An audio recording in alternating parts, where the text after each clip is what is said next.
Hello everyone, just get prepared for meditation. We'll just do meditation for about 30 minutes and then we will start the book at about 4 o'clock. I encourage all of you to meditate along with us, okay? Because it is going to help you. It is going to help you because you will become prepared for what is going to follow, okay? So don't take meditation as a very boring affair or something like that. It is really going to help you, okay?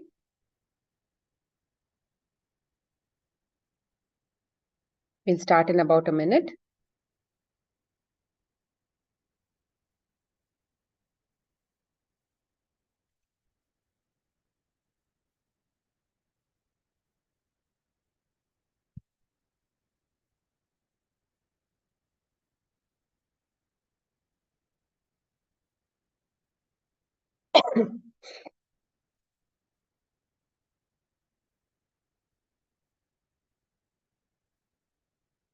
Okay, let's start.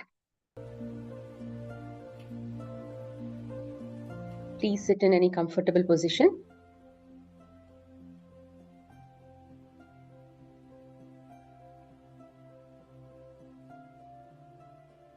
Cross your hands. We are going to do this meditation called Anapanasati meditation. Okay, with divine guidance from Brahmarshi Pitama Patriji and Mahatar Babaji.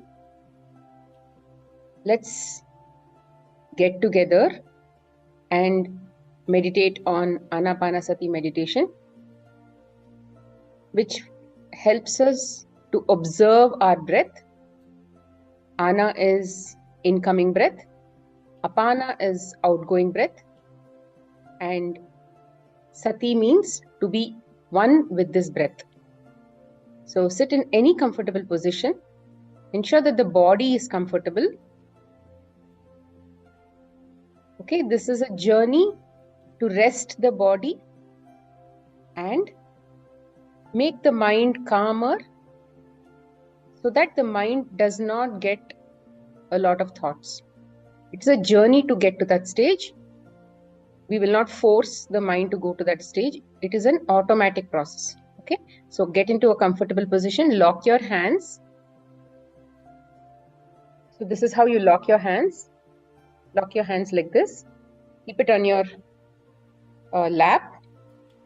If you're sitting down, then sit in Sukhasana, which is crossing your legs like this. If you're sitting on a chair, then just cross your ankles like this, so that when we lock and when we cross each other, when we cross our hands and then when we lock our hands, the energy just circulates around your body. The energy that comes in will just be within and circulates around you. Okay, so that it helps you. So, and then close your eyes. We are closing our eyes. Majorly in any meditation, we close our eyes because most of the input we get through our eyes and we get distracted.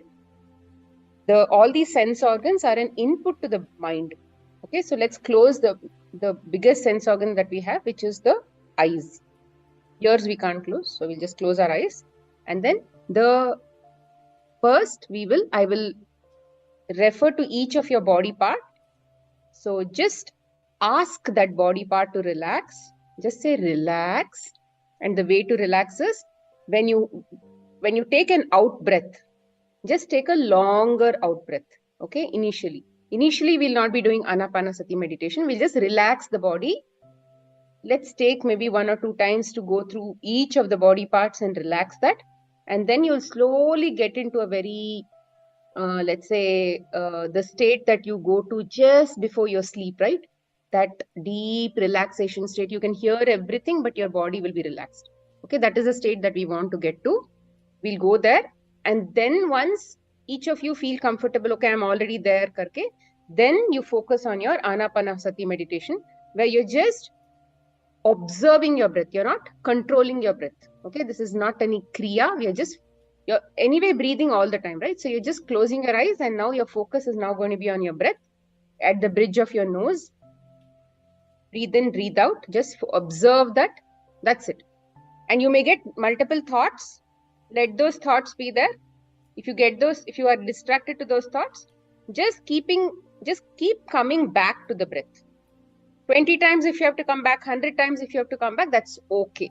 Okay, in a deep, noisy marketplace also, you should be able to do this exercise, because you're just hearing everything, but you're still focusing on your breath. Okay, it doesn't have to be silent or anything. It is good to be silent. It is good to have music, but it is okay not to have any of those things, because you are just consciously observing your breath, which is always happening. Even in the marketplace, you anyway breathe, right? So like that, okay? So don't be very obsessed about the meditation should be like this only, like that only, and all that. You just keep coming back to the breath. That's all is the focus, okay? Chalo. Now, music is on. Get into a comfortable position. Lock your hands, lock your legs. Now, let's slowly focus on deeply relaxing the body. Close your eyes. Take 2 deep breaths and then release every single thing. All the stress, all the tension, everything that you have left behind, all pending tasks, something that you want to do in the future, everything, just leave it aside for this period of this class, so that you are just traveling into an unknown dimension and then focusing on something new that you've not heard before, that you've not felt before. Let's become very open to learning anything that this class might want to offer to you. Okay? Focus on let your head be relaxed. My forehead is relaxed. My neck is relaxed.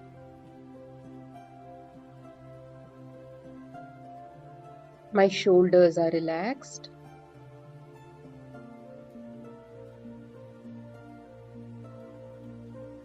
My entire back, upper back and lower back is completely relaxed.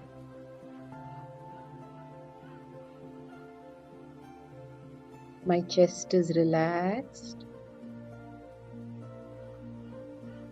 My stomach is relaxed. My hips are relaxed.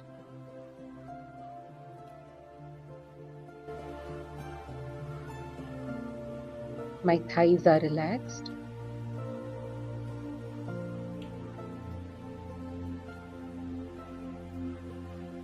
Calf muscles are relaxed.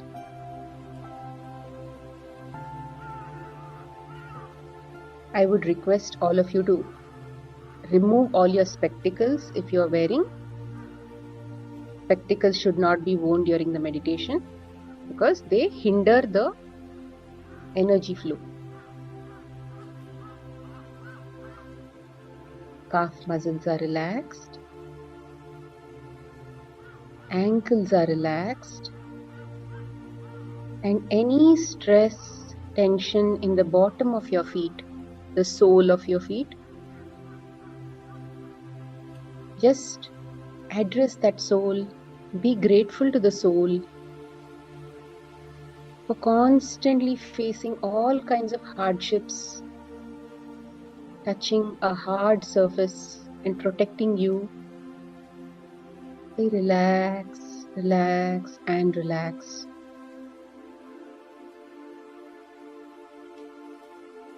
May the whole body be completely going to a deep relaxation state.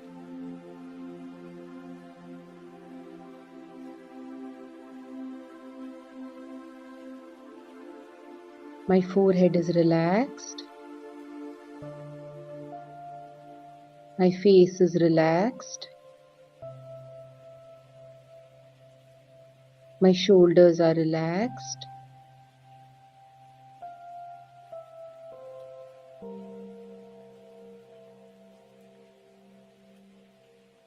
Upper back is relaxed. Lower back is relaxed.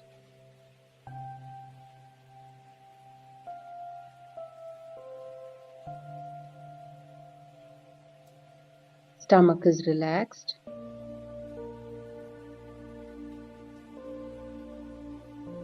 Chest is relaxed.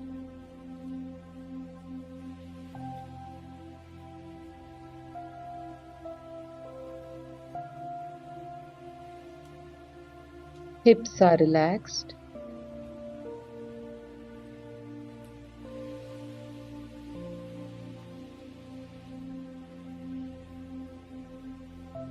My legs are relaxed.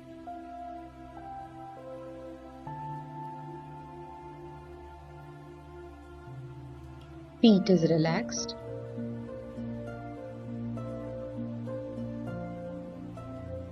From head to toe, my entire body is completely relaxed and relaxed and relaxed.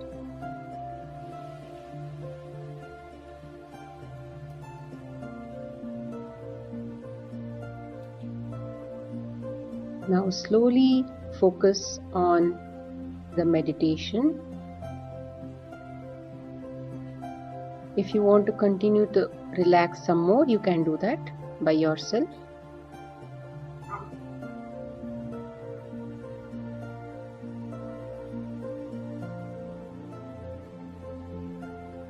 Observe your in-breath and out-breath.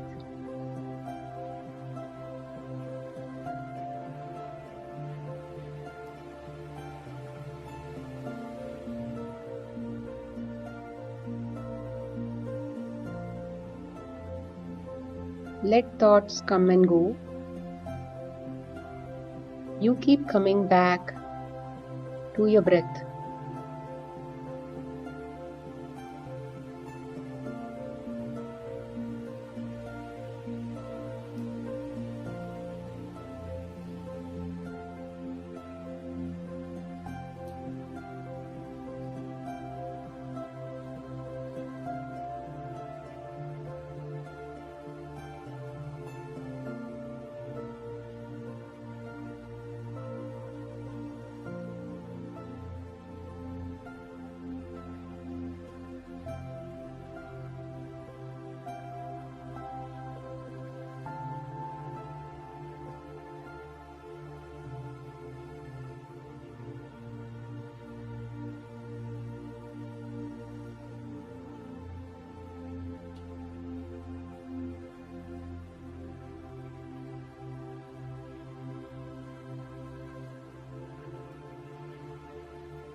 Last 2 minutes, masters.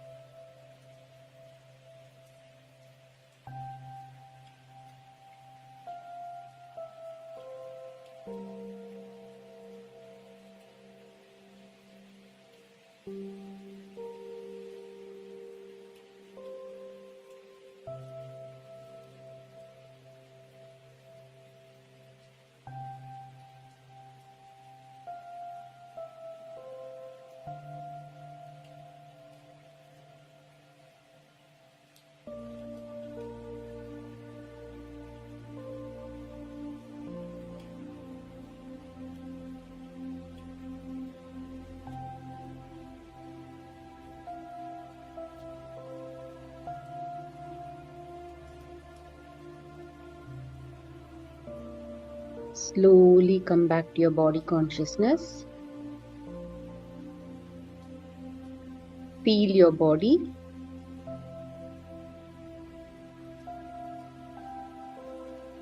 Slowly move your hands and legs so that you can feel it. At the count of 5,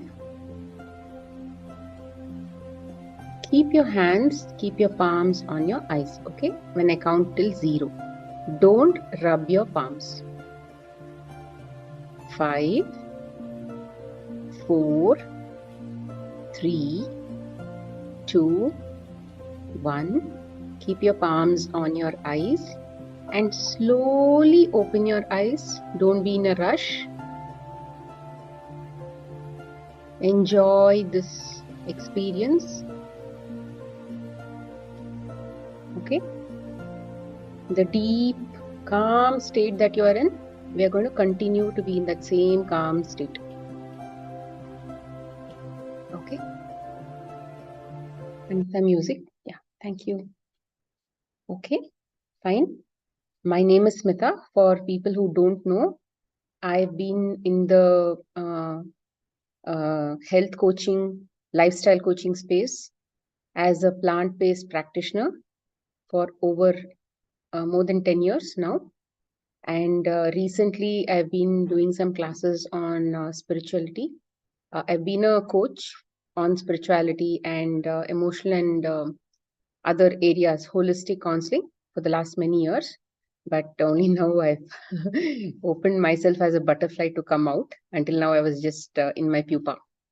Okay, so it's really my honor to come here and then share what I have been blessed with as knowledge in front of you. This is not my knowledge. Whatever I share in front of you is not my knowledge. You can just think that it's just coming through me, and all the knowledge we all have is just coming through us because it is an honor to be here on earth. So many of the knowledge that we get comes through divine guidance. It is not just for Smita, it comes for everybody. Okay, because everybody cannot be here on earth. People with knowledge, souls, great masters with knowledge, may not be present here on earth every single time. So it is necessary for some of us in all our capacities to be able to take that knowledge and share that knowledge like a channel or like a medium or anything, like a electric line or something like that. Okay, just electricity is going to pass through us and we are just going to pass that electricity to somebody else. So that is what an instrument does. And then we are all instruments, and that is what I'm also here to do, the job of an instrument. Okay, so we are doing this book called The Divine Design. I don't have a what do you say, the direct book. I have a printed book. Okay, The Divine Design. It is written by this person called Laurie Ladd. I will just give you a brief introduction about who Laurie Ladd is. Laurie Ladd is an author, spiritual teacher, and a thought leader specializing in the evolution of human consciousness. She lives in the state of California, USA, which is where she was born and grew up. Her teachings and guidance have helped millions of people navigate the current planetary shifts, embody sovereignty, and remember the divine design held within the human experience. Inquisitive and intuitive, Laurie Ladd found her true life's purpose when she was 13 years old, when she simply knew she would assist humanity through the miraculous and divine collective awakening that the humanity is experiencing right now.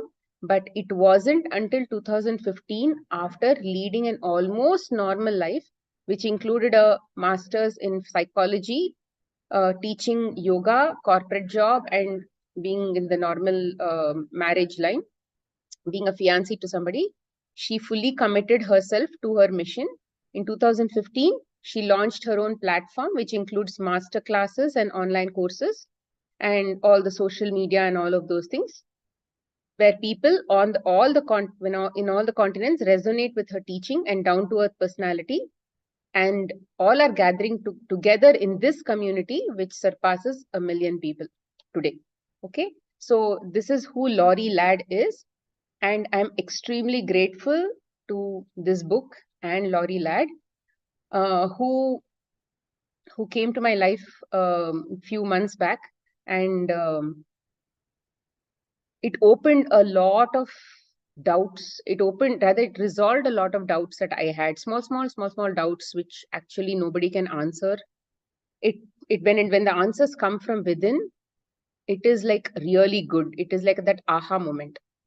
See, we all have all kinds of knowledge, but when we read books, what happens is, it is like you are trying to open up that book's content from within you, and for this life, from that book or that particular knowledge, if you need some experience or that wisdom, if you need that wisdom to go ahead in this particular life, you will get it. It is like going to a library and then going to one shelf or that aisle and then saying, okay, I need this book. And then you open that book, and then as soon as you see the book, all that content will be opened up from inside, right?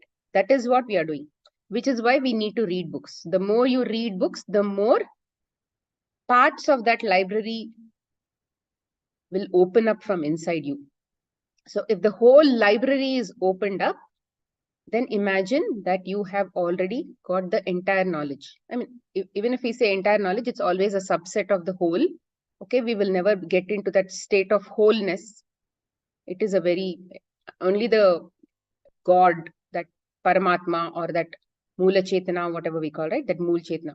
Only that is whole. Everything else is a subset. Okay. So the bigger the subset, the better you are in your journey.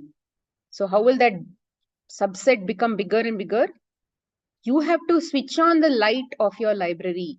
Otherwise, the library is like a old ancient shack that has not even been opened up at all.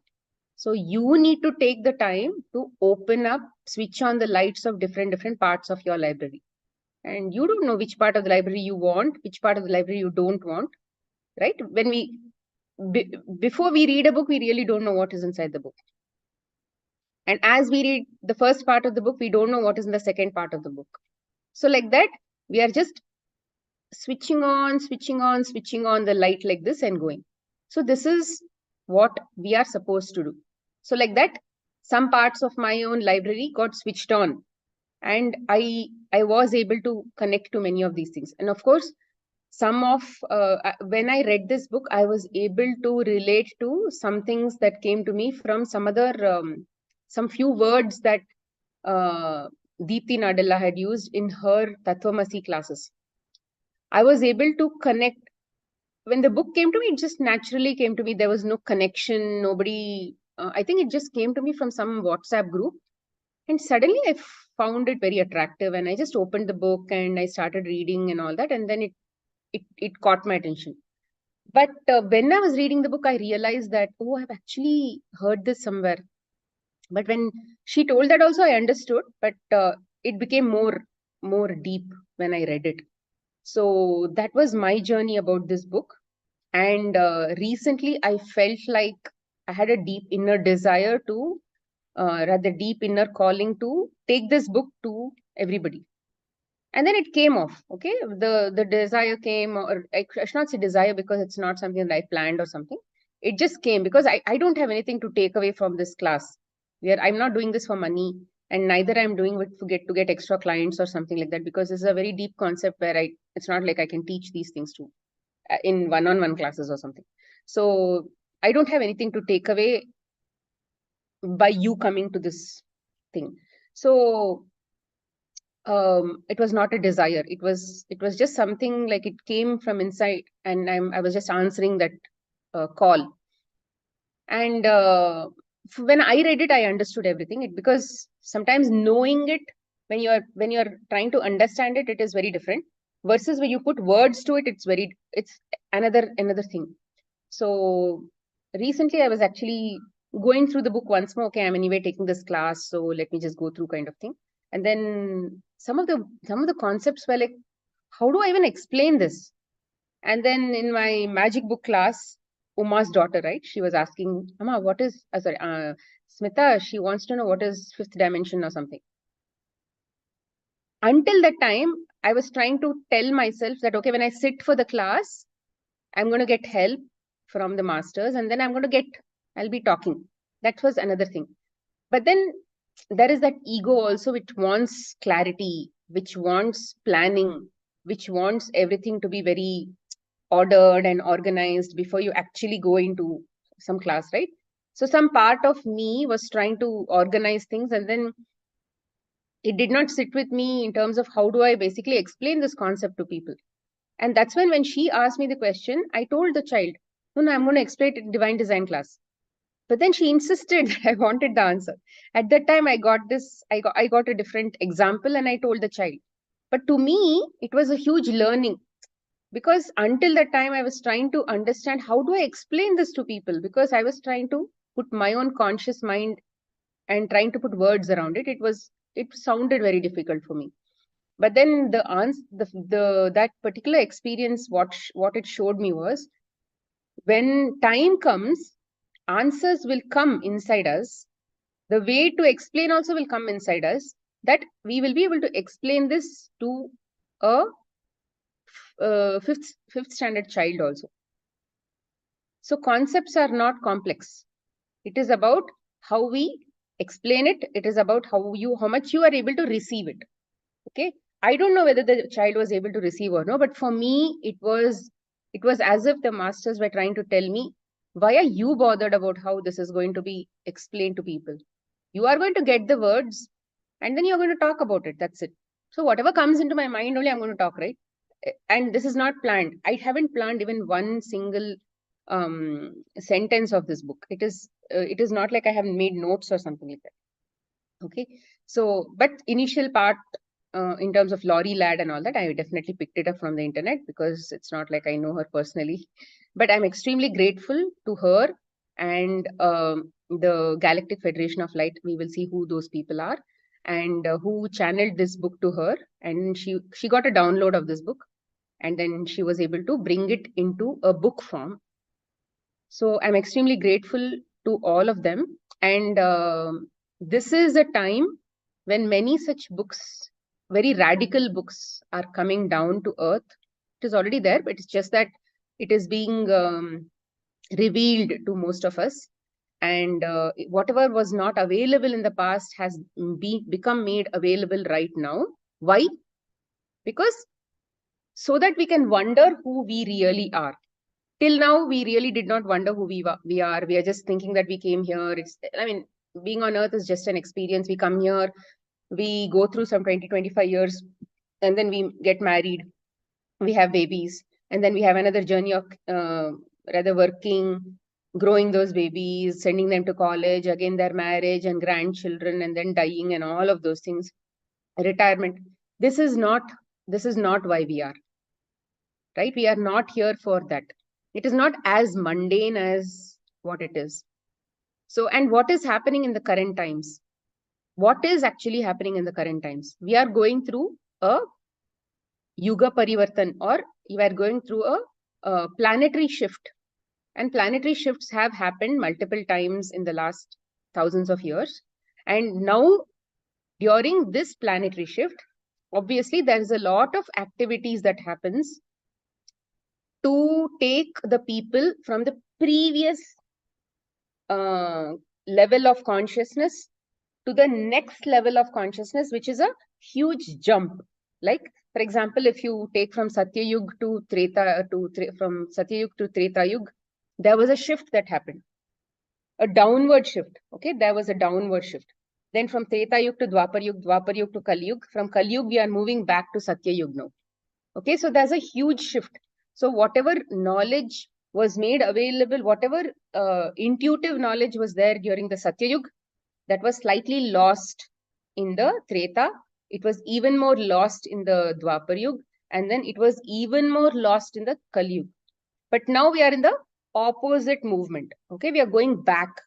So in this going back period, obviously whatever we lost, it is now time to gain it and then go back in that circle.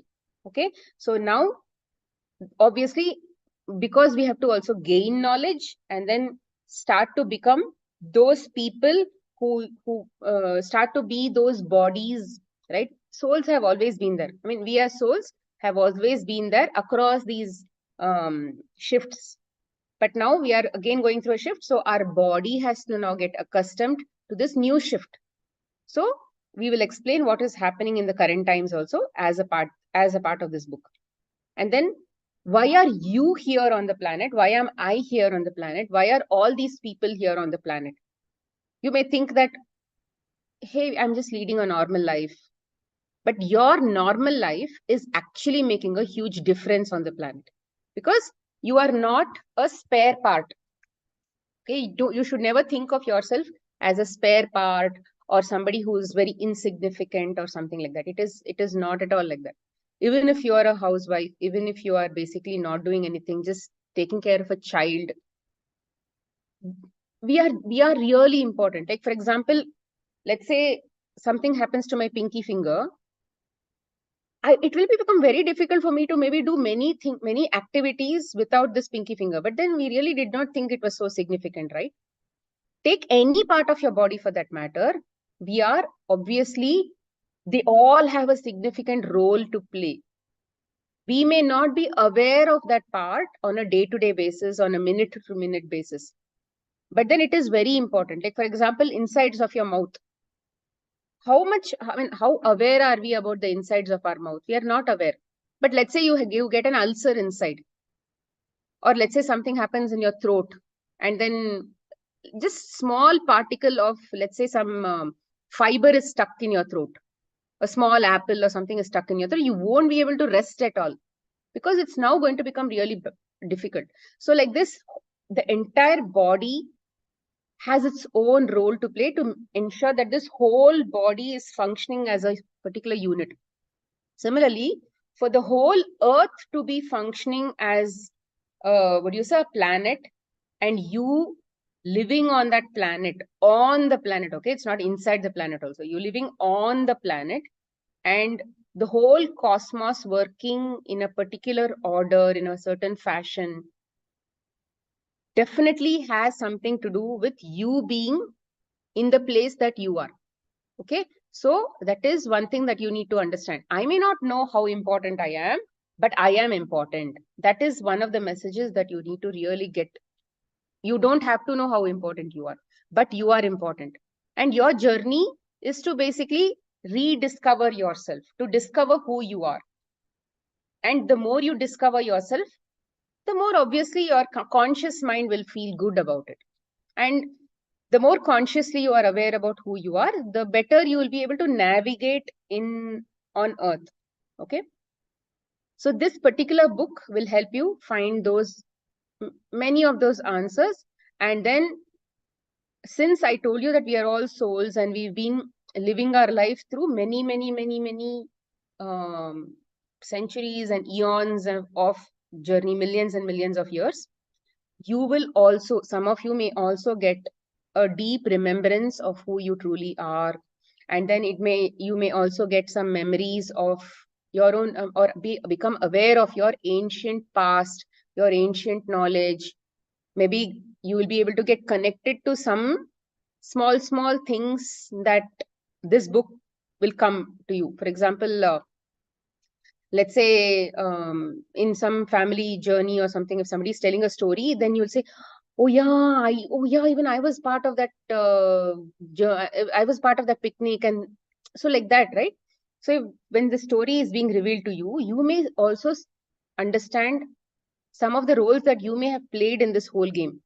Okay, so some memories are deeply buried inside your cells, so it may all come out. Okay, so this book will definitely look like a science fiction movie to you, but it is definitely a very courageous and brave and complicated history of Earth and humanity in general.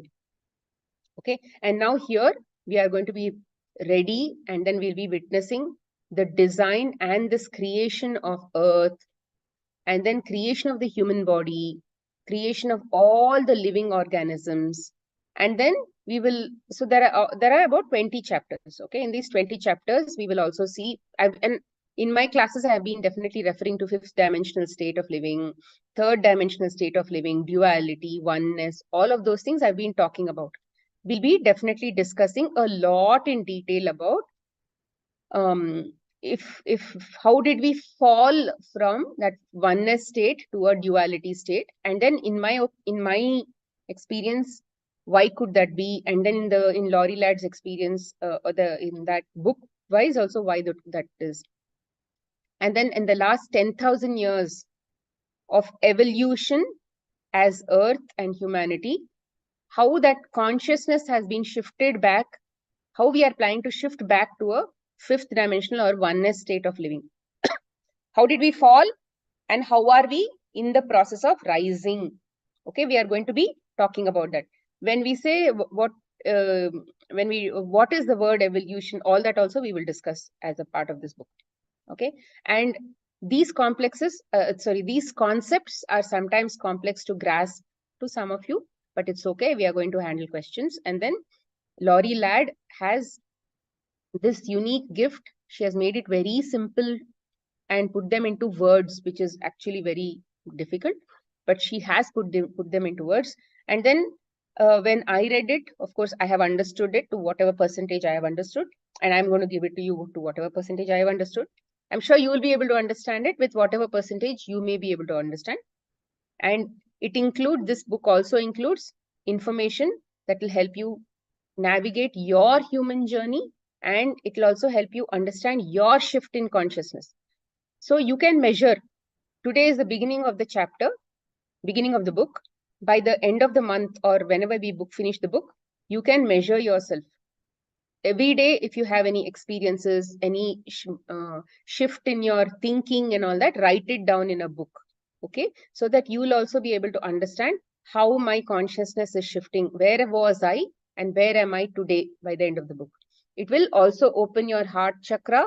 The more information comes to you, the more you are able to connect to your own self as a soul, as your own history. It will open your heart. Heart is the place where the soul resides. Okay, heart in the sense heart center, not physical heart. In the heart chakra, that is where your soul resides. So when it says open the heart, means you will become emotional, and it will bring you clarity about why you incarnated now. Why did you, I mean, there are so many souls who have not incarnated during this shift, but why did you incarnate? You may think that, oh, I have so much of problems in my life, I have so many of the, but yes, every single problem that you're going through, every single experiences that you're going through is necessary for you, and you have very well known about it before you came here. It is not a surprise.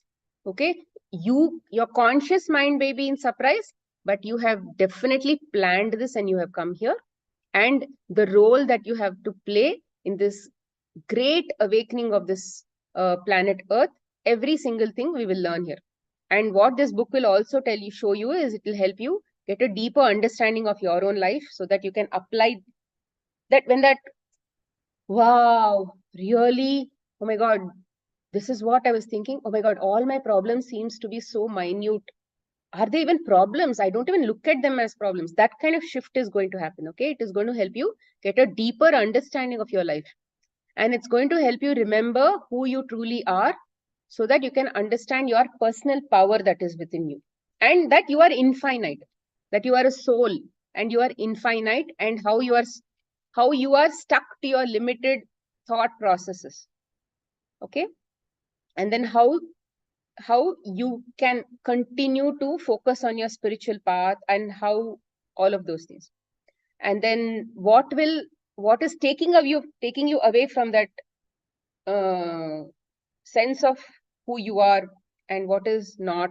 Then how to navigate the challenging times. Why do I say challenging? Because um, maybe what your grandparents did not have in terms of challenges, you are having maybe lots of children issues with children, lots of issues with your husband, lots of issues with your in-laws, lots of issues with your own health. You may be having such extreme stuff. So why this extreme stuff? How do I navigate such challenging times? Of course, we did many of these things in the gratitude book, but this is going to give you a foundation. And then on top of that, you put the gratitude book. It's really going to make sense for many of you who attended. Okay.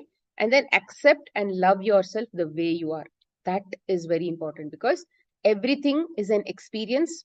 And why should I love myself the way I am, and versus me not being satisfied with who I am? Why all that happens also we'll explain in the book. Okay. And now the time has now for you, it has come now for you to remember your true power and your true potential. And you should understand your true potential, and then start to apply that in your daily life. Just going through this book and not doing anything about it, and not trying to get out of your comfort zone, is a waste. Okay. Any knowledge is a big waste. Your entire library can be full of light, but if you're not applying that in your day-to-day life, in this physical body, in your current experiences, then it's a big waste. Okay. And but here divine design is going to be your faithful companion, okay, in this journey. Whether it is your day-to-day guidance, or whether it's your long-term clarity, it's going to answer your questions. And each paragraph is going to be very different every time you read it. Okay. That I've been constantly telling you. Today you read it versus, let's say, 5 days later you read it, versus you may be doing this after meditation, so the takeaway will be different. If you don't do meditation, your takeaway will be something else. And then if you do this when you're watching recording, it is going to be something else. It can also change, because there are so many factors that are involved for you to understand the book. Okay. So this is the brief understanding of what this divine design book is all about. Now what we are going to do is, so there are 20 chapters. Okay. Can we come down, Anita? So these are the 20 chapters. I'm not going to go through the 20 chapters names and all. We'll go to this. So we just before the contents.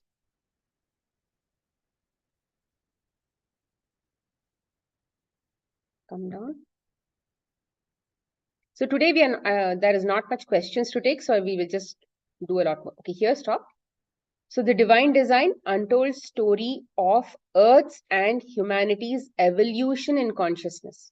Evolution means your journey back to that Mool Chetna, or that God. From God, we basically became who we are. Now it's a journey to go back to that God state, that oneness state, oneness with that divine entity.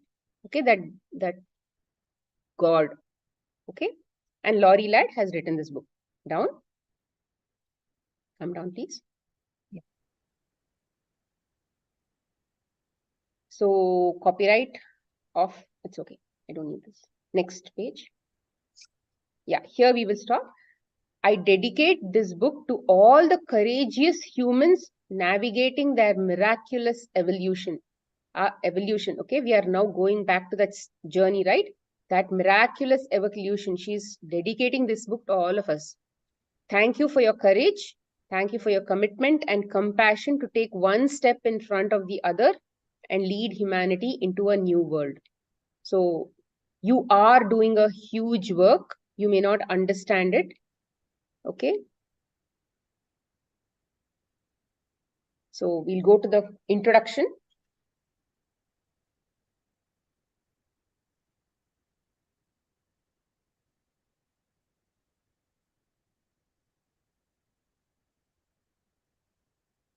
Okay, introduction I'll read and maybe I was on a bus slowly. So this is what Laurie Ladd's experience was. How did she get to write this book? I was on a bus slowly winding its way up to the powerful site of Machu Picchu when the divine design entered my reality. This Machu Picchu is one old ancient site, okay, where it's an archaeological site. So she was going there for a vacation or something, and then the divine design basically entered her reality. As the bus was approaching the site, my body began to increase in vibration. All the noise on the bus quieted, and I started to shift into an altered state. Okay, so she went into a meditative state. Okay, and I heard a soft, gentle voice say, "This is your book. You are writing Earth's story." I was confused as I had no idea I would be writing a book, nor did I think it would begin on a bus. I asked the voice, "What is my book?" The voice responded, "You are writing the historical account of Earth's and humanity's evolution." As the bus stopped at the entrance of Machu Picchu, before I could even exit the bus, I received the download for the entire book. It was one of the most intense and magical moments of my life. I gathered my backpack and began to walk off the bus slowly. So, as soon as she got down from the book, she had already received a knowledge or information in terms of energy download. She had already got it into her existence, into her being, which means she already had the knowing. Okay, by the time what she did not know before, she suddenly had the knowing. Okay, it was one of the most I gathered my backpack and began to walk off the bus slowly. I could feel my body vibrating at a frequency much higher than it typically holds. I received downloads all the time from my guides. I'd never received a download as large and as quick as I did at that moment. It was as if my guides wanted to make sure I heard them, but I also understood the magnitude of the information that was delivered to me. Okay, so she had to understand the magnitude, the importance of that knowledge that she was getting here. As I slowly walked the ancient land of Machu Picchu, I knew I was not alone. I could feel potent, high dimensional beings around me, guiding me through the land. These beings were the ones that spoke to me on the bus and provided the downloads that would later become the divine design. Down, come down. Yeah, stop. When I asked who they were, they responded, "We are the Galactic Federation of Light, and we are here to assist you in writing your first book." Okay, it was her first book, and it was a huge book, huge importance. And they said they are the Galactic Federation of Light. Okay, see, this word called Galactic Federation of Light is not just in this book, okay? It is there in so many books that I have read. It is not new to me. It's not new to me means as a sentence or a word, it's not new to me. I've read this in multiple books because I was when we are part of PSSM, we get to expose ourselves with so many books, and I've read this in many different books, and it is almost the same kind of word. And I've also read this in books written by breatharians, okay, which are mostly also on the nutritional space, or which may be slightly spiritual, slightly on the nutritional space. So it is a common thing. It is not that just this book is now introducing this word. And I've also seen this spoken about by many people who do angel work. Okay, they speak about oracle cards, or they are basically channeling some entities. So many people have used this word called Galactic Federation of Life, and they are, you can think about them like a government of the cosmos. Okay, we will read more about them in the later half of the book. And we are here to assist you in writing your first book. There was a familiarity to these beings.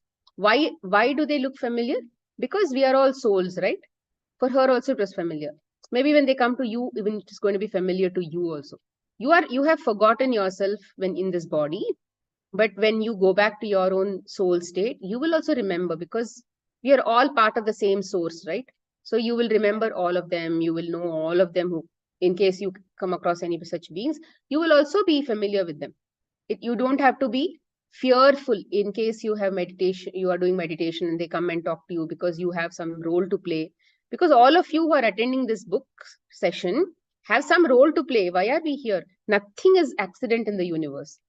I'm not, it's not just a coincidence or a time pass that I'm doing this book. It's not a coincidence that you're here in live class. It's not a coincidence that somebody is going to attend the recording. So everything has a time and place, has an importance of its own. And whether we understand it or no, we have to just uncover it as and when we go. Because if I am speaking about this book, even for me, it's something that I have to discover in this journey. When we are, for me, when I'm teaching this book to you, it's actually, I am teaching this to myself, because when I don't know what's going to happen tomorrow, what all shifts I am going to go through. Similarly, we all are in this journey. Similarly, I'm not more or you're not less or something. It's just that maybe I've read the book before, you've not read the book before. And I've understood something that and I got this opportunity to talk about it. But you may be a listener. It's okay. But you should be familiar. You should understand that there is nothing bad in the world. Everything is good. Even if you may encounter somebody coming and talk to you who may not look like human beings also, you should still be okay with it, because everything comes to you in good light. That trust you need to have. Okay. So like this. So there was a familiarity to these beings. I felt at home in their energy, because all these beings are in a very high frequency dimension, and anything in the higher frequency range, it's all pure love. Okay. Like for example, when you go into, they say that when people used to go and visit Ramana Maharshi would never talk at all. He would hardly open his mouth. But people would go to him with so many problems in their head, and they would just sit in front of him. And just his mere presence would give them all their answers in their own head. And they would become calm and peaceful, and then they would go back home. He wouldn't speak a word, but that place called Arunachalam used to be like that in his presence. So that is what their presence will feel like. It will feel like your heart is full of love, because now you are exposed to that energy of love, and their presence is love, pure love. And when you go to high and when very enlightened beings and all that, like when I go in front of Prabodh Master and all that, my heart feels really full, and I wouldn't have even spoken to him. I'll just be looking at him only. My eyes will be fully flowing with tears, because our hearts, it touches the heart center. For no reason, it touches the heart center. And if I don't go, it's not like I want to go or something. It's just I'm peaceful at my own place. But yeah, if I go, if I'm there in their presence, because they have high energies, their aura is like huge. So when the aura is huge, you come and overlap with that aura, your aura is also going to get, what do you say, transformed in that moment. Okay, it's not like your karma is going to get burned or something. But in that moment, you will have a different shift. So this is what happens when you are in the vicinity of such beings. As I walked through Machu Picchu, they shared the entire book with me as if we were sitting together on a table. They spoke to me through energy and showed me visual scenes like a movie. I knew at that moment I was a vessel that would write the story of Earth's and humanity's heroic journey, dictated by the Galactic Federation of Light. I had no idea this was the book I would write. I had no idea Machu Picchu was the location where it would be downloaded. I had no idea that GFOL would be telling me the story, and I had no idea all was going to be revealed to me and eventually to you. So why did I come? For me also, when I didn't know, right? In fact, when I was hearing part of, let's say, some parts of what this book was saying, initial parts of it, through Deepthi in one of her Tattvamasi sessions, I did not know that I am going to get the book. In fact, I did not know that this was from a book also. Okay. This book is Earth's story told by GFOL. If it is difficult to wrap your head around these beings, I encourage you to trust there is a reason you are holding the book in your hand. None of us know why we are here. But let us be open to the fact that there is some good reason why we are here.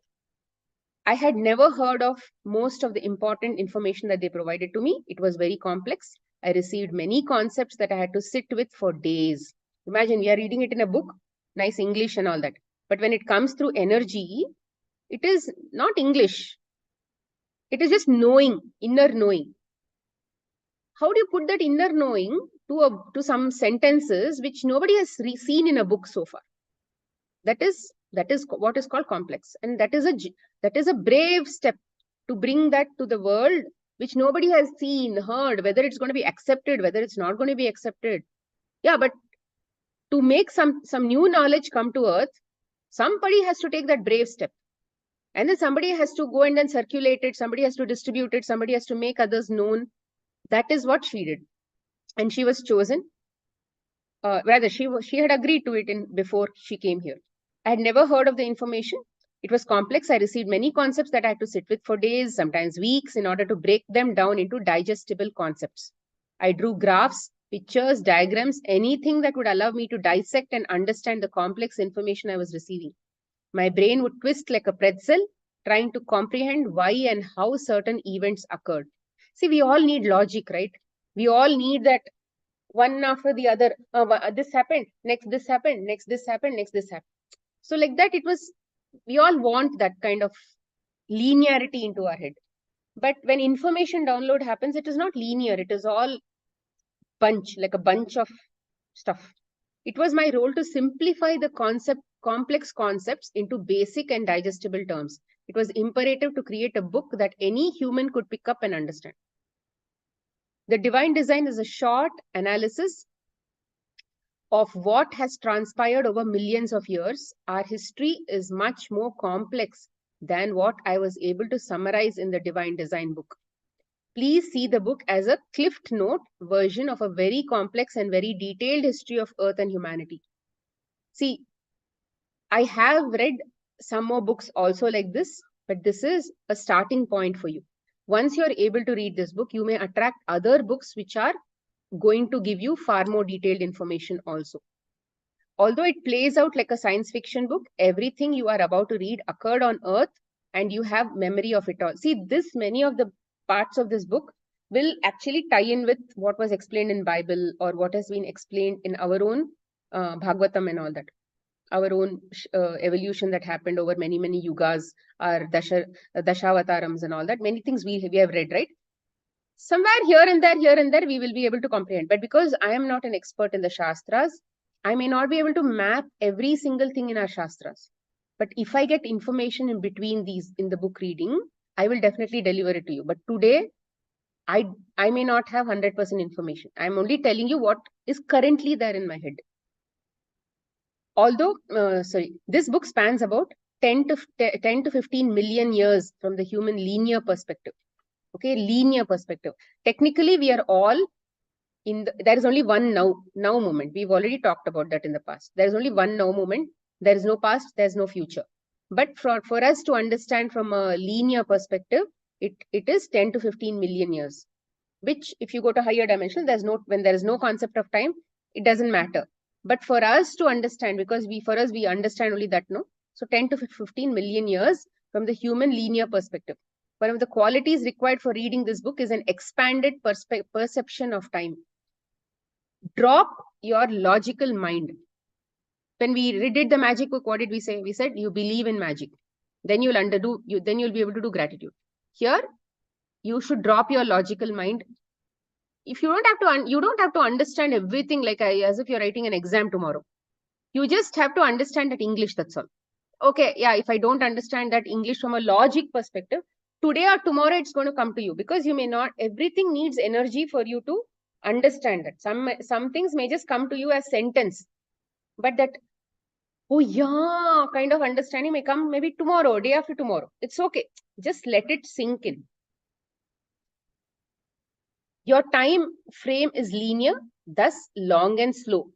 The GFOL do not exist in a time-space continuum. They experience everything in the now moment. I did my best to quantify the times frames accurately, but please don't hold firm to exact dates and times described within the Divine Design. 3,000 years to you is a moment to the GFOL. This book is designed to break you free from the chains of illusion the third dimensional creates through paradigms, beliefs, behaviors, and systems. So in the duality, in the world of duality, what is duality and all, we will detailedly discuss. But in this, we are bound to a lot of belief systems. We all come with behaviors. We all come from all these, everything that is in our head, prejudices and all that. The divine design will ask you to step into the new paradigm and hold concepts that may or may not make sense to you at all. I will ask you to drop all desires for scientific proof, because scientific proof only exists within the third dimensional field. Proof, scientific proof is an ego concept, body consciousness concept. From a soul consciousness concept, there is no proof. You just have, it's an inner knowing that comes, that's all. And you can't prove your inner knowing to other people. So just be open to taking this as a new knowledge. And how, when you'll apply this knowledge, don't even bother about it. Just keep it within yourself, like a library. The divine design will ask you to step into, I'm sharing a quantum perspective, whereas science does not exist. Okay, there is no science. I mean, there is science, but science will not be able to explain these kinds of things, because of course you need proof, you need to do research and all that, but there is no such thing. I wrote the divine design through the lens of neutrality, which means she was not in duality when she wrote it. She tried to be in her oneness state. They took her to that oneness state and she was able to write this in neutrality, which means she's not taking sides of anybody. There is no right or wrong, good or bad. There is no judgment about how Earth's journey has played out. I encourage you to set aside any preconceived notions or judgments and walk through the pages of this book with the neutrality that this process requires. You may find yourself experiencing moments of deep resonance, followed by the inability to comprehend whatever you are reading. So which means you will feel that I've understood some things. Yes, I'm able to relate to it part. Or you'll also have parts of, oh, I'm not even able to understand this. Both. We will try to discuss whatever we can, whatever you are not able to understand, as much as possible. Both are okay.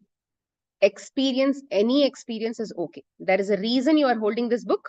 Remember that. I wrote it to remind you of your story and your history with Earth. You are very much part of this whole story, which is why you are here.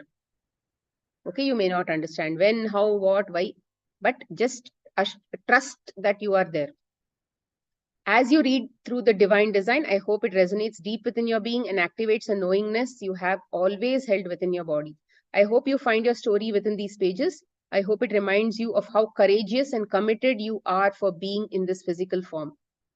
I hope it brings clarity to your life. I hope it allows you to trust your human journey is a gift, and it's much more significant than what the human eye can see. Okay, we get lost in the mundane of taking care of our children, of our husband, and this and that and all that. But it is very important for you to understand that you have a role to play, and your role is extremely important. Even if it's cooking Bisivalavad, it's very important. The divine design is your story, and I'm humbled to have received the downloads, allowing me to write this historical book. Thank you for being part of this miraculous and courageous evolution. I hope this books brings you peace. Okay, so today we did the introduction of this book. Tomorrow we will start the chapter 1. Okay, we will end the discussion here. Tomorrow we'll start the chapter 1 exercise. So in case you have any questions, you can ask. You can stop sharing, Anita. Let me unmute. Any questions so far?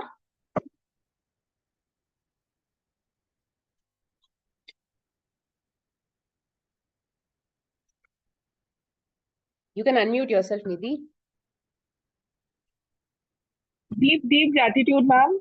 Deep gratitude. I didn't even realize. I don't know if I'm worthy of like listening to it also. Very early, like just when I had started my meditation, I learned about this book and I was like, okay, I don't know if I will ever be able to be at that stage where I will be able to understand all this. But here I am. Must have done. I don't know what all things I must have done in my previous birth. I'm really grateful to my soul that I'm being able to hear all this. And I'm really blessed to be a part of your I'm really blessed to have you as my part of Soul Journey, ma'am. You, Anita, ma'am, I can't tell you how much. And I just tell shortly, few days ago, in my family, my mother and my aunt, they both normally don't go well together. But all of a sudden, while I was making rotis, long back I had read one small uh, random WhatsApp messages that are being shared, that two lights are speaking to each other, that I will come down, but if I मतलब एक conversation sort of between two lights, that okay, I will do bad things to you, but you will not, but you will hate Yeah, me, yeah, and the yeah. first light says that no, I will not hate you. Ma'am, I can't tell you, between my mother and my aunt, in a flash of few seconds, such images were drawn in front of me. I could make out that both that my aunt and my mother, they are like real soulmates. They have come down, and I got such clarity. I got such clarity, ma'am, as if I got to know such big secrets. My mother, I to know she's not she had that brain hemorrhage and all. So as of now, she is not in that stage to understand. But yes, she is perfectly all right physically.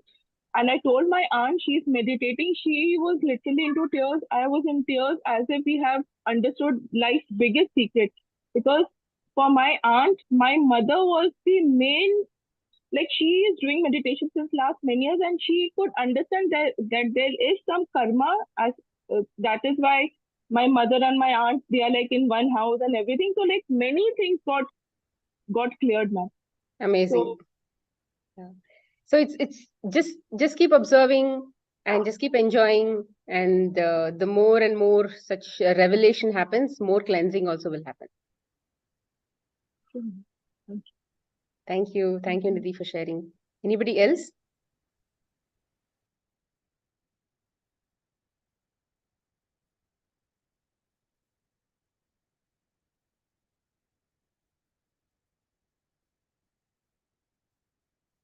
No curiosity, nothing. Y'all want to maybe another 10 more minutes? Is that you want to restart the first chapter? I think we'll start tomorrow. It's okay. I think Can we maybe start today? you want to start today only? Yeah. Okay, we can start today. Maybe one or two pages we'll start. Yeah. Thank you. Do I only share, Anita? Do I share the book, or you'll only share? You'll only share. Okay. Okay. Chapter one. Chapter one. The design of the 5-year. Let me know when it's 5 o'clock. I'll stop. Let us start from the beginning. So the chapter name is the design of the 5D Earth. Let us start from the beginning. All consciousness began from the same source, which many in your field of consciousness refers to as God. Okay, it all started from God. Source is a word used by the human to attempt to understand the beginning of consciousness. It allows the human to hold or conceptualize the unnameable. Like if we say God, some call it Allah, some call Jesus, some say Rama, some say Krishna. We want to be able to give a form and structure and shape to that God, because we can't, some of us may not be able to understand a formless or a nirvikar kind of God. Okay, we want a form. So, which is what they say, we want to be able to understand that concept called God and hold it in human form. Words are conceived within the dimension one finds themselves in, which means if I have to be, if I'm in, let's say, a place where I need more words to understand, it is a way of living. Sometimes I may find only very less words and we will understand everything. So it depends on our level of understanding, level of consciousness. And what is this consciousness? All that we'll explain in the subsequent. The human needs words to understand its experience. They say that in Satya Yuga, it was all telepathy. There was no words at all. You just see somebody, they all have understood everything. Chuck, chuck, chuck, everybody has understood. There was no necessity for words at all. But as we started to drop down in that level of consciousness, we had to find some way to communicate with each other, and that's when language happened. So language means words, sentences, all those things.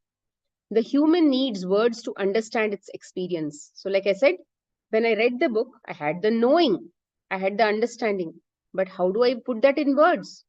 Because words, sometimes we don't have words. They say, right, in a samadhi state, there you'll get one anand state, a eternal blissful state, which cannot be explained in words, because words are constructed by the mind, which is part of the body. But when we talk about the soul and soul's feelings and its own soul's emotions and all that, there are no words, because it's beyond the mind. Beyond the mind, the language stops. Like, for example, if you go outside Earth, there is no oxygen.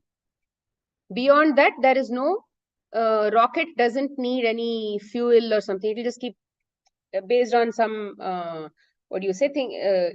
Only from Earth's thing, if it has to go outside Earth, only until then it needs that rocket fuel. After that, it will basically be placed in that space, and then it knows how to navigate.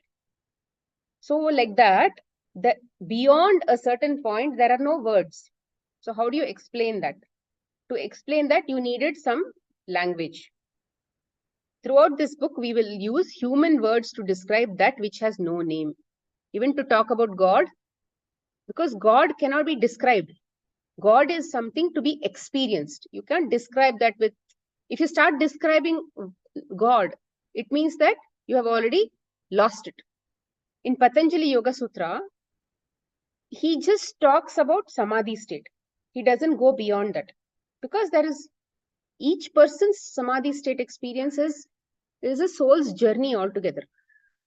So how do you explain that? So that his lessons stops to that point. Samadhi is the last Ashtanga Yoga point.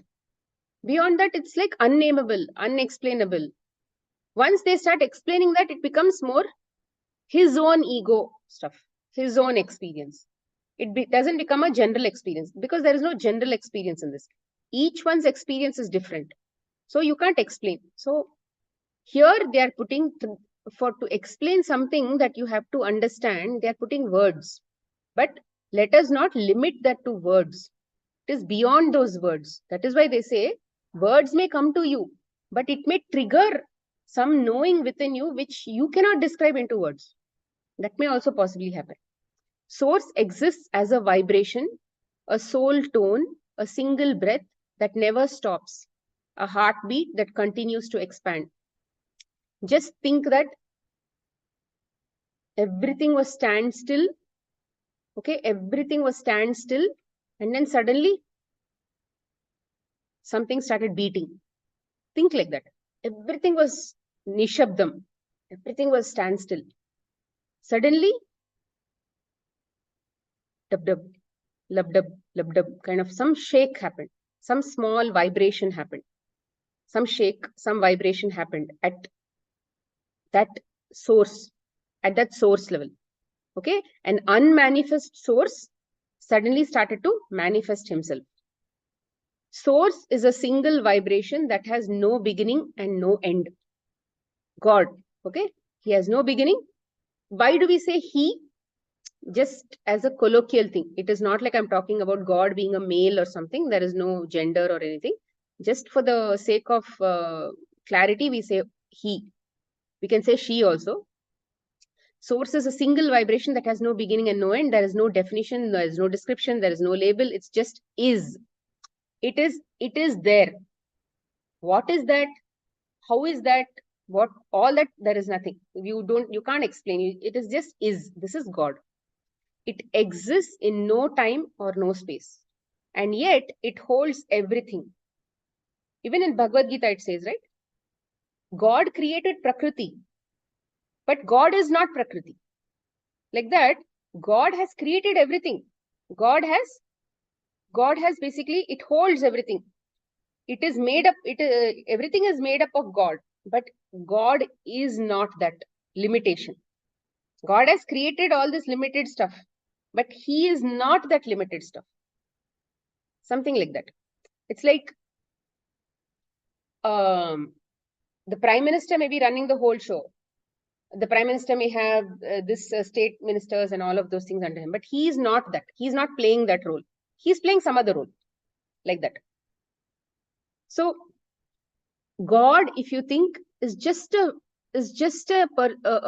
concept that is experiencing everything that he created. Like that, you can think. Simple word, simple way. It is a concept, one, that human mind grapples with, because source is beyond this mind. Because everything that you have to understand consciously, it has to be with this mind. And mind, we are not even able to tap even 1/3 of our mind. Not even 3% of our mind we are able to tap. And what will be able to understand God? So we can't understand God. But whatever little we can understand, we are trying to put words. It is all and nothing at the same time. God is everything, but God is also nothing, means not even space, even emptier than space.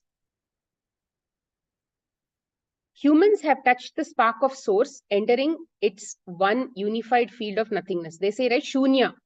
In that meditative state, they call it shunya. In the state of shunya or samadhi state, where there is basically nothing. In one state, you will know that you are everything, all that you will know. But at some point, you will know that you are nothing. You'll reach a point where, I mean, this is not I have reached, this is something that we have heard from enlightened masters, right? They reach a state where there is nothing, absolutely nothingness. So that is something that you can experience only. How can you explain something about nothingness? For us, nothing means empty space. Like this is nothing. For me, this place is nothing. But there is something here also. There are molecules here also. There are air atoms here also. But I can't say this is nothing. But for my mind, this is only nothing. If I say this bottle is empty, for me, emptiness means nothing. But actually, even from a physics perspective, that is not nothing. But how do you explain some nothingness if our mind is not even able to grasp it? So that nothingness is God. It has nothing to do with experience. It has nothing to experience other than the one unified field or its spark.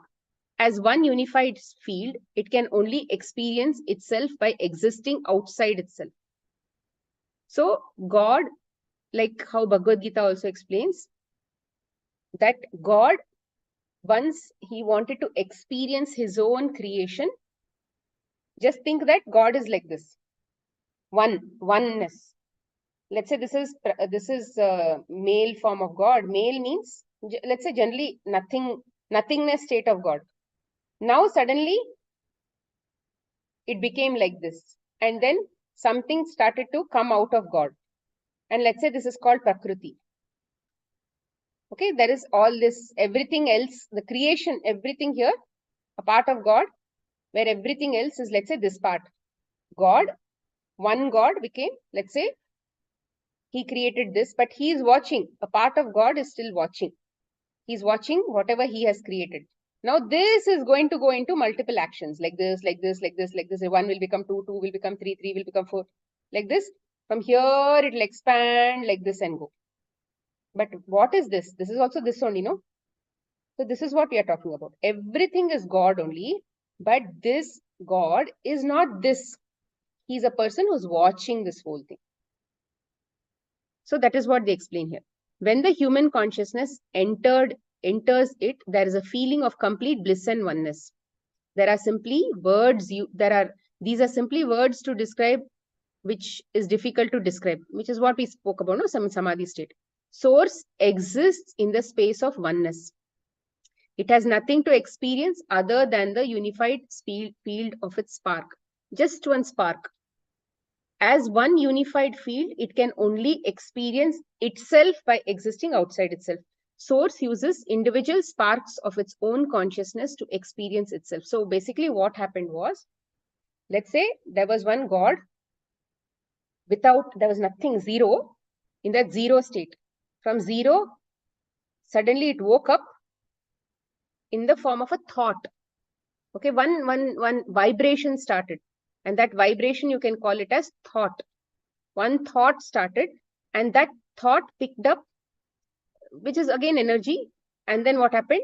It became light, and that light came into light is what? Light becomes different so sparks, right? This is called unified. One unified field became a spark. Light. It became light like this.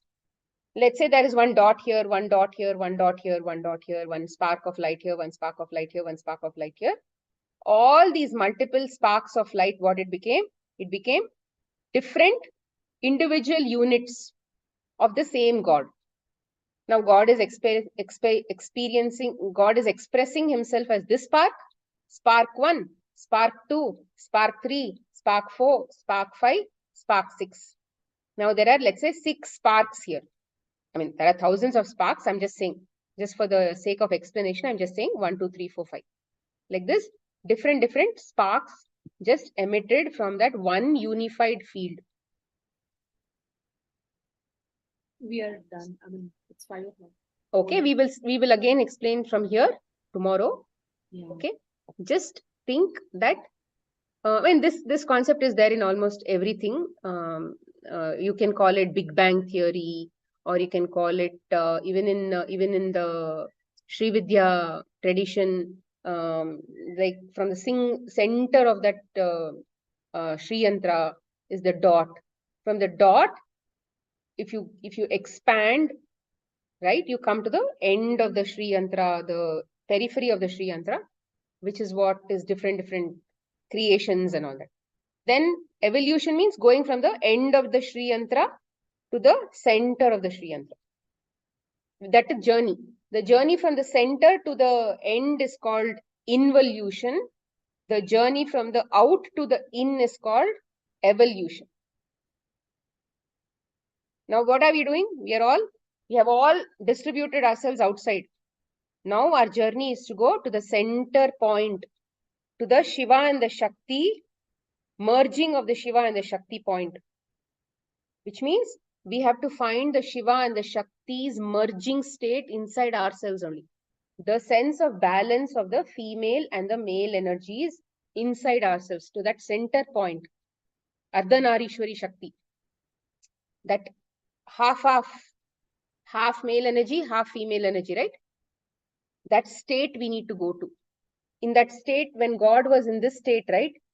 It was one. The male and the female energy was one only. But to experience, they had to get separated. That is what this whole journey of involution. And now after separation, now the journey is towards evolution, which is to come back to the center, to merge with each other. Okay, fine. We'll stop here. Yeah, Ranjita, you had a question? No, it's not a question. Actually, today morning, casually when I scrolled over YouTube, I came across one video about oneness, in which they said to understand this. I don't know whether you can be able to see my note or not. You cannot. Okay, I'll tell. You said no, Smritakar, just now, there is one spark like that is God, and from there it is getting divided into particles of that spark, maybe like spark 1 and 2. Before you said I have written the same, I don't understand that as a spark, but person 1, person 2, and person 3, the same soul is being distributed into. I just ended it with 3, but it is N, you can imagine. It's like a coincidence that we started with the same understanding what I had in the morning, and now I'm very well able to correlate it now. Yeah, see, that is what it is called. That is what is called awareness. See, you may put it into words like this, person 1, person 2. But what if it's inside your head only? Right there you know, and you have a better understanding in your head, no? When it comes out as words, it might be slightly difficult for you to explain. But maybe when it's inside, you can understand it better. Yeah. That is what it is. But it's okay. You don't have to put words into it, but as long as you're able to understand yourself. simply we can put, but as you Hmm. said, that is deep inside the mind. But person one is the simple word I can use for that. Because when you say person, no, again that word person has a limitation. It has a meaning, but that inner knowing that you have is actually not a person, right? So Yeah. as soon as we put words to that meaning or to that understanding, it actually reduces that. It's like you're not doing justice to that knowing that you have in your head. But yeah, Exactly. we are all trying, so it's okay. Unless we try to, what do you say, challenge that justice, we won't be able to explain it to others. So let's challenge the justice and then put it into words. Yeah. Okay. Chalo guys, thank you. Let's meet tomorrow. Okay, same time, 3:30. Okay, take care. Bye. Thank you so much for attending. See if you can read the book and come to the class so that you will also have questions whenever you come to the class. At least 2-3 pages, 4-5 pages, read and come. Okay, chalo. Thank you so much.